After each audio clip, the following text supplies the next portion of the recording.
Imagínate llegar al semáforo y que todos volteen porque tu carrito suena como un muscle car de película. ¿Crees que es un sueño lejano? Para nada. Solo necesitas un pedacito de caucho de una cámara de moto, algo de creatividad y... ¡boom!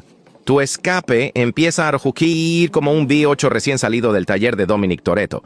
Claro, no ganarás carreras, pero el drama auditivo está garantizado. Eso sí, si alguien te pregunta qué motor llevas, actúa como si guardas un secreto de estado. ¿Turbo? ¿Nitro? No. Amigo, es tecnología casera de última generación.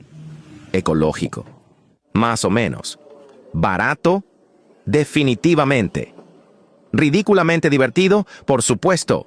Prepárate para reírte a carcajadas mientras conviertes tu coche en el centro de atención del barrio, aunque probablemente también en el objetivo de la policía más cercana.